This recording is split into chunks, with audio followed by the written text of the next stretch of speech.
Good evening. Thanks for joining us for this special edition of 3 News. I'm Neil Fischer. Tonight, an investigation is underway in Cleveland after a train slammed into a car on the city's east side. It happened this afternoon at a railroad crossing in the Kinsman neighborhood off of East 80th and Etna Road. Police tell us a 64-year-old woman is in the hospital with serious injuries after being hit by the train. Norfolk Southern says it was one of their trains that crashed into the woman's vehicle. Meanwhile, a section of I-90 in Euclid is back open after a violent crash this morning. I-90 East at East 222nd Street was closed for hours today after a two-car crash. No word on whether anyone was hurt or what caused the crash. The roadway opened to traffic several hours later.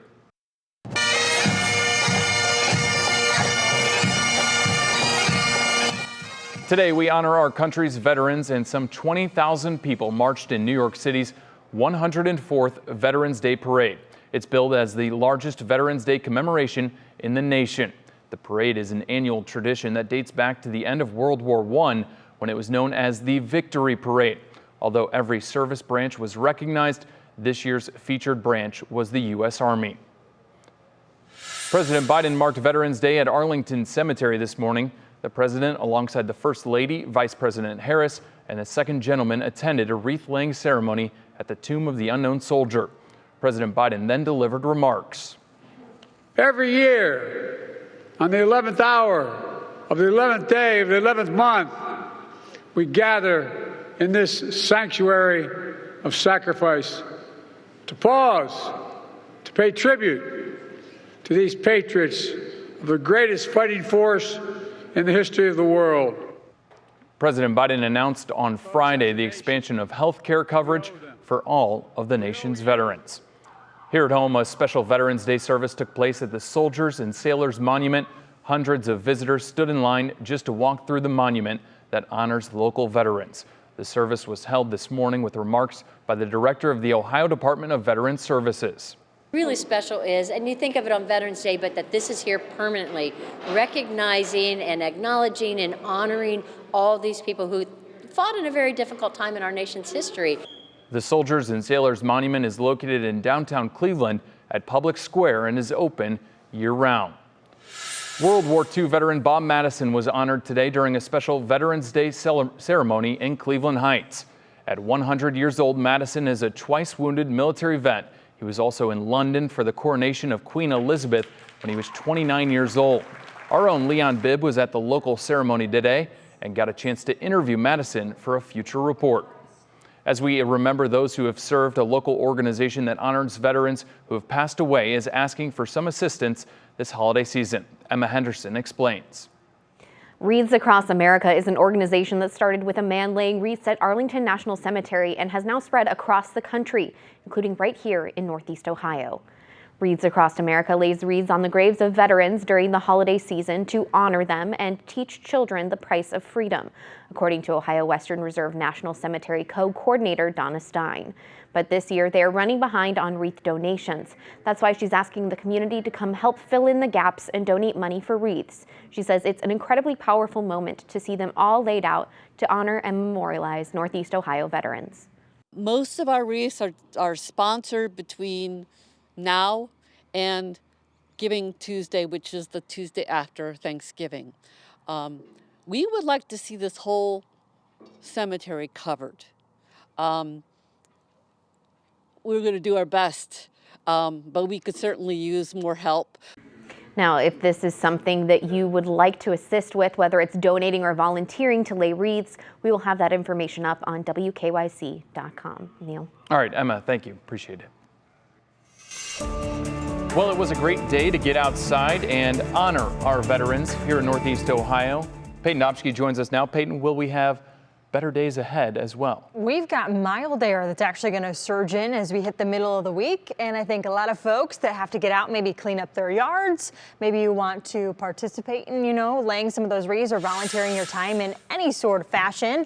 We've got ample opportunity to do so. High temperature today at Cleveland Hopkins, we hit 49 degrees. Our average high this time of the year is at 53, so we did fall short by just a few degrees. And we did actually start this morning in the low 40s as opposed to our typical still upper 30s, which is, commonly found this time of the year, but we're also falling short when it comes to temperatures. Generally speaking, we are about 5 to 10 degrees cooler than this time yesterday. So that puts our air temperatures back in the 30s, at least for the most part. 40s still in Dover at 43 degrees, but give or take a few degrees depending upon if you've got maybe a light breeze too. It does feel a little bit cooler, and that's the temperature in blue on your screen. It feels close to freezing in Worcester. The Akron-Canton area, you do feel like you're at freezing. Expect these conditions to continue as we head through the overnight. Over the next few hours, temperatures are going to stay in the 30s. I think some of those rural zones, you can expect temperatures near 30 degrees or so, maybe right around freezing as we go closer to midnight and waking up right around daybreak tomorrow. The key ingredient overnight is going to be the increase in cloud cover. That is an insulating factor for us, but we strip away the cloud cover come tomorrow afternoon. So if you were hoping for sunshine to wrap up the weekend for any of the plans that you have, we will have it. We just have to wait for this area of high pressure to slowly dip its way further to the south. We had that cold front sweep on through, and that's why today's readings were a little bit cooler than what we'll experience for the day tomorrow. So if you do want to get outside and enjoy the forecast and soak up some of that sunshine as it is the weekend, you can do so. No huge weather woes from start to finish throughout the day. You might just need a few extra layers, especially if you're getting up super early tomorrow morning. And your National Zymer on the hour forecast, we will start the day tomorrow with extra cloud cover, but through the second half of the day, we start to clear on out, which does set us up for a cooler overnight tomorrow into the beginning of the work week. High temperatures tomorrow are going to be close to 50 degrees or so.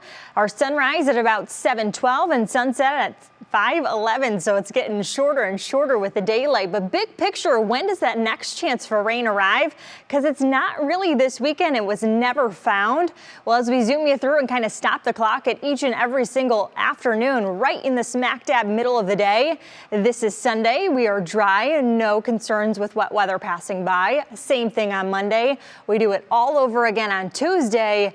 Again on Wednesday, and you get where things are going. We stay very dry as we go through the extended forecast. Our next chance for wet weather isn't even on Thursday.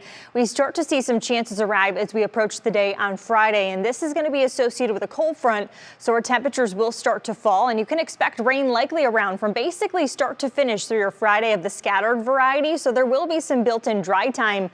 But in your Union Home Mortgage extended forecast, you can see that there's plentiful sunshine to go around. Monday, Tuesday, Wednesday, Thursday is when we start to see the clouds increase, and we do have that rainier day setting up for the day on Friday, and I think maybe a sprinkle or two right now based on our models early on the day Saturday. But as we reveal that extended and exclusive 10-day forecast, we don't have a terrible weekend next weekend either. It will be cooler, so if you're looking maybe Neil to get in a final tee time for the season, this might be the week to schedule that, or anything that anyone wants to do outside that might not be golf too. We do have quite a few days of nice weather. Yeah, and we've got the Metro Parks too. Above average for this time of the year? Yeah, by about 10 degrees, so soak it up, folks. We'll take it. Peyton, thank you. Now to the Middle East, where Prime Minister Benjamin Netanyahu pushed back against growing international calls for a ceasefire. Instead, Netanyahu says Israel's battle to crush Hamas militants will continue with full force. He also said a ceasefire would be possible only if all 239 hostages held by militants in Gaza are released. The war is now in its 5th week. A Lake County community said their final goodbyes to a teenager who bravely battled a rare form of bone cancer. Jack Sawyer was an inspiration to many in the Mentor community, and dozens of people turned out for his funeral. They say Jack was always positive, kind, and compassionate. Jack Sawyer was 17 years old. In Akron, they were celebrating the holidays with a special tree festival, all to raise money for Akron Children's Hospital. It took place at the John S. Knight Center in Akron and features Christmas trees and lots of holiday decorations on display. The festival has taken place every year since 1982 and has raised $7 million for the hospital system. We're raising money for Akron Children's. Everything goes to them, and it's basically because we're a nonprofit organization, so we take all children, whether they can pay or not pay. So it goes for child care and also family education for the child and the family, and research and development is basically where all of our money goes. Akron Holiday Tree Festival takes place tomorrow from 11 a.m. to 6 p.m. and all next week as well. And in New York, this year's 30 Rock Christmas tree arrived at Rockefeller Plaza this morning. The 80-year-old Norway spruce journeyed approximately 200 miles from the town of Vestal, New York. Standing at 80 feet tall and 43 feet wide, it will soon be decorated with 50,000 multicolored lights and crowned with a 9-foot, 900-pound Swarovski star covered in 3 million crystals. This stood up over the houses that were next to it. It was 80 feet tall. It was beautiful. Had that great Christmas tree shape. And then when I walked all around it, it just looked great all the way around. Kelly Clarkson will host the official tree lighting show, airing live on NBC and WKYC on November 29th. And remember, after the Ohio State and Michigan State game ends, Nick Camino and Ted Ginn Jr. will host primetime postgame on WKYC. They'll break down all the action from the game and look towards what's next in the college football season. That's on NBC right after the game. That'll do it for this special edition of 3 News. Have a great weekend and be safe.